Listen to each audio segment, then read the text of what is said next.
ગામ લોકોને પરિપત્ર જ માન્ય ન હોય તો પછી એ પરિપત્રમાં લખેલી એમઆરસી કમિટી અને એ કમિટી માટે જોતો એક ખેડૂત પ્રતિનિધિ, તો આનો પ્રશ્ન જ ન આવે ને સુમિતભાઈ, જયેશભાઈ. કર્મચારીને કહેશે વિડીયો તો ઉતરશે, દરેક જગ્યાએ શેર થશે.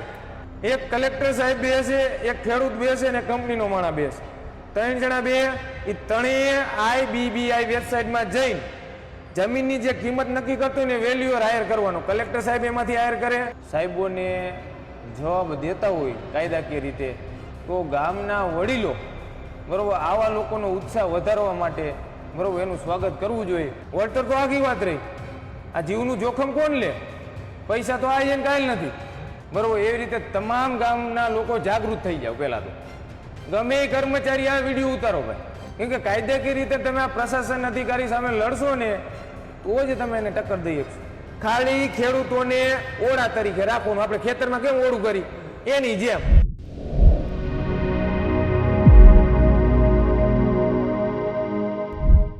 નમસ્કાર, તમે જોઈ રહ્યા છો ગુજરાત પ્લસ ન્યૂઝ અને હું છું મમલ. ગુજરાતમાં હાઈ ટેન્શન વીજલાઇન અને ટાવરના વળતરને લઈને શરૂ થયેલું ખેડૂત આંદોલન હવે વધુ ઉગ્ર બનતું જોવા મળી રહ્યું છે. સરકાર દ્વારા જાહેર કરાયેલા નવી પરિપત્ર બાદ પણ ખેડૂતોમાં અસંતોષ યથાવત છે. હવે આ આંદોલનનો ત્રીજો તબક્કો પણ શરૂ થઈ ગયો છે, જ્યાં ખેડૂતો સરકારના નવા નિર્ણયને પણ સ્વીકારવા તૈયાર નથી. મોરબીના ખેડૂતો દ્વારા MRSC કમિટી માટે પ્રતિનિધિત્વ નીમવાનો સ્પષ્ટ ઇનકાર કરવામાં આવ્યો છે. સરકારે પરિપત્રમાં MRC એટલે કે માર્કેટ રેટ કમિટીમાં ખેડૂત પ્રતિનિધિ રાખવાની જોગવાઈ કરી છે, પરંતુ ખેડૂતોનું કહેવું છે કે જ્યારે સરકારનો પરિપત્ર જ તેમને માન્ય નથી તો આ MRCમાં કમિટી પ્રતિનિધિત્વ નિમવાનો પ્રશ્ન જ ક્યાં ઊભો થાય છે. તો આ જ મુદ્દે હવે ખેડૂત આગેવાન નેહુલ અમૃતિયાએ પણ પોતાની પ્રતિક્રિયા આપી છે. તો આવો સાંભળીએ શું કહી રહ્યા છે નેહુલ અમૃતિયા. જે સાહેબો આવ્યા હતા અધિકારીઓ બરોબર, જે MRC કમિટી માટે પ્રતિનિધિ ચૂનવા બાબતે, અને એમાં તમારા ગામના બધા ખેડૂતો સુમિતભાઈ, જયેશભાઈ બરોબર, યુવાન છે કાનાભાઈ, જે આ બાબતે સતત રહીચા પૈચા રહ્યા છે, એટલે એને કાયદાકીય રીતે સાહેબોને અધિકારીઓને જવાબ સામે દઈ શકાય. તો આવા લોકો જ્યારે આખા ગામમાંથી લાઈન નતર નીકળે, એક કે બે, એ બે લાઈન વચ્ચે એક પ્રતિનિધિ દેવાનો હોય બરોબર, અને આવા લોકો જો મહેનત કરતા હોય, સાહેબોને જવાબ દેતા હોય કાયદાકીય રીતે, તો ગામના વડીલો બરોબર આવા લોકોનો ઉત્સાહ વધારવા માટે બરોબર એનું સ્વાગત કરવું જોઈએ. એટલે આપણે ફૂલહાર લઈને આવ્યા, પહેલાં લોકોનું સ્વાગત કરો ગામના બધા વડીલો, જેથી કરીને આવીને આવી લડત લડતા રહે. એટલે તો આપણે ગુજરાત રાજ્યના 18,000 ગામડાને સંદેશ દેવા માગી, જેવી રીતે વાઘપર અને પીલુડી ગામમાં સર્વે નંબર ધરાવતા ખેડૂતોએ હિંમત દાખવી અને અહીંયા જે પ્રશાસનના અધિકારીઓ આવ્યા બરોબર એનો વિડીયો ઉતાર્યો અને વિડીયો તમામ સોશિયલ મીડિયામાં ન્યૂઝ ગ્રુપમાં આપેલો છે બરોબર. એવી રીતે તમામ ગામના લોકો જાગૃત થઈ જાવ. પહેલાં તો ગમે એ કર્મચારી આ વિડીયો ઉતારો ભાઈ બરોબર, અને તે ઉતારો અને તમે દરેક જગ્યાએ શેર કરો.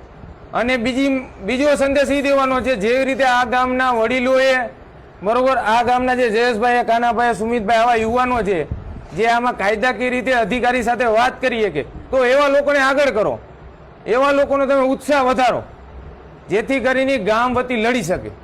કેમ કે કાયદાકીય રીતે તમે આ પ્રશાસન અધિકારી સામે લડશો ને તો જ તમે એને ટક્કર દઈ શકશો. અને બીજી વાત એ કરવાની છે કે અહીંયા પ્રશાસનના અધિકારીઓ આવ્યા બરોબર, અને અધિકારીઓ આવ્યા અને અધિકારીઓએ તમને વાત કરી કે MRC કમિટીમાં પ્રતિનિધિ બનાવવા માટે, તો ગામ લોકોને પહેલા અસરગ્રસ્ત લોકો અહીંયા બેઠા છે એને હું એ પૂછવા માંગુ છું, આ પરિપત્ર તમને માન્ય છે? અમાન્ય. હવે ગામ લોકોને પરિપત્ર જ માન્ય ન હોય તો પછી એ પરિપત્રમાં લખેલી MRC કમિટી અને એ કમિટી માટે જોતો એક ખેડૂત પ્રતિનિધિ, તો આનો પ્રશ્ન જ ન આવે ને સુમિતભાઈ, જયેશભાઈ બરોબર. તો પ્રશ્ન અહીંયા છે, અને અહીંયા અધિકારીઓ આવીને કે સરકારી આપણે શું કહેવાય જનના મતથી ચૂંટેલા પ્રતિનિધિઓ વાત એવી કરે કે બજાર કિંમતના 2 ગણું વળતર આપ્યું, પણ એ તો તમે ખેડૂતોને આવો સમજાવો તો સાચી A to Z ડિટેલ સમજાવો અહીંયા આવીને ખેડૂતોને.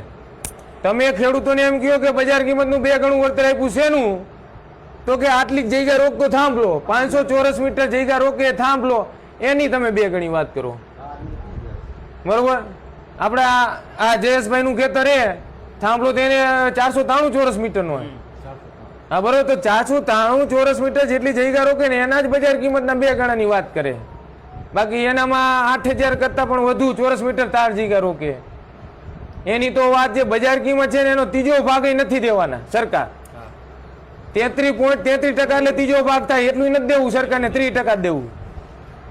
આ કેમ નથી સમજાવતા અહીંયા આવીને અધિકારીઓ? દરેક ગામડે ગામડે જઈને સમજાવો આ ખેડૂતોને. ભાઈ તમે 2 ગણાની વાત કરો, ખાલી સમજાવો કે તારનું અમે એનો ત્રીજો ભાગ નથી દેવાના અમે તમને બજાર કિંમતના.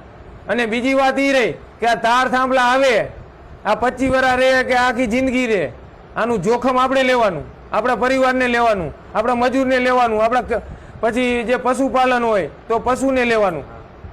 બરોબર. એટલે મુખ્ય મુદ્દો આ છે.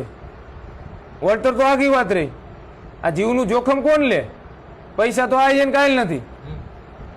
સમજાણું? એટલે આ પ્રશ્ન છે. અને બીજી વાત રહી કે એમઆરસીમાં સાહેબ આખી વાત કરે કે એમઆરસી કમિટીમાં ખેડૂતોને હવે પ્રતિનિધિ આપવાનું, એટલે કે ખેડૂતને એમાં ઇન્વોલ્વ કર્યો. પહેલા ખેડૂતો એમ કહેતા કે ડીએલવીસી કમિટીમાં ખેડૂતને સ્થાન નથી મળતું, એટલે સરકારે એમઆરસી કમિટીની રચના કરીને એમાં ખેડૂતને સ્થાન મળશે અને ખેડૂતનો વેલ્યુઅર આવશે, કલેક્ટર સાહેબનો વેલ્યુઅર આવશે, કંપનીનો વેલ્યુઅર આવશે. આવી રીતે વાત કરે. પણ તમે આખી એમઆરસી કમિટીમાં બજાર કિંમત નક્કી કરવા માટેની જે આખી ડ્રો સિસ્ટમ છે, બરોબર, એ તો તમે સમજાવતા નથી અહીંયા ખેડૂતને આવીને કે ભાઈ કઈ રીતે ડ્રો કરવાના છો. ખેડૂતનો પ્રતિનિધિ 2 કે ખેડૂતનો વેલ્યુઅર 2, બરોબર, એની વેલ્યુ નક્કી કરેલી ઊંચી એ તો આવે કે ન એની નથી જવાની. એનું તમે ડ્રો સિસ્ટમ આખી સમજાવો એટલે ખેડૂતોને ખબર પડે ને કે એના વેલ્યુઅરે જે કિંમત નક્કી કરી છે, બરોબર, એ તો આવવાની જ નથી, એની શક્યતા જ નથી.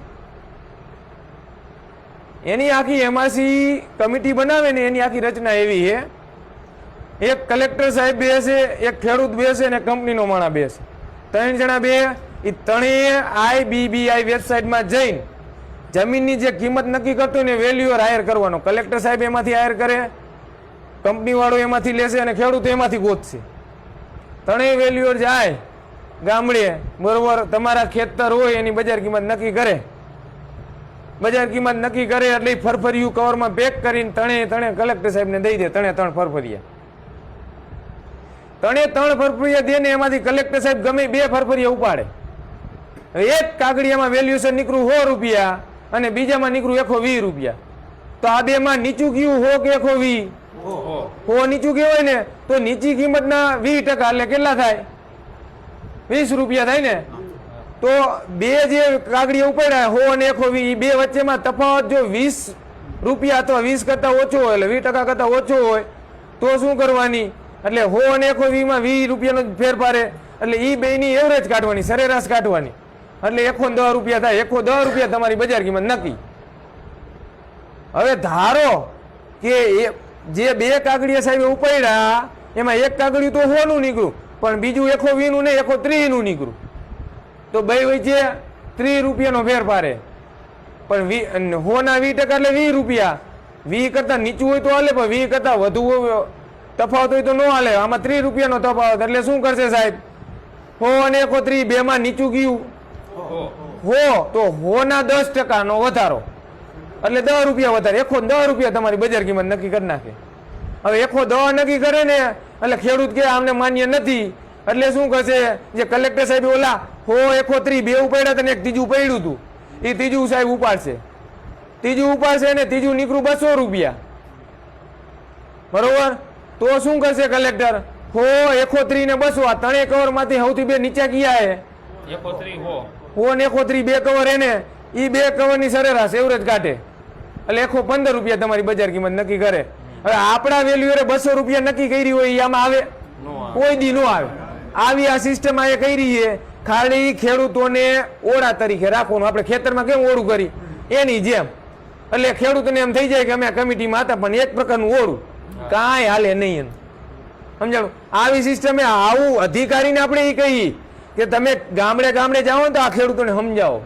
કાં નથી સમજાવતા?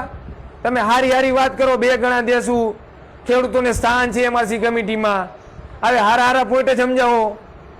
હવે ખેડૂત કાથાની નાડીવાળો નથી રહ્યો, સમજી લેજો.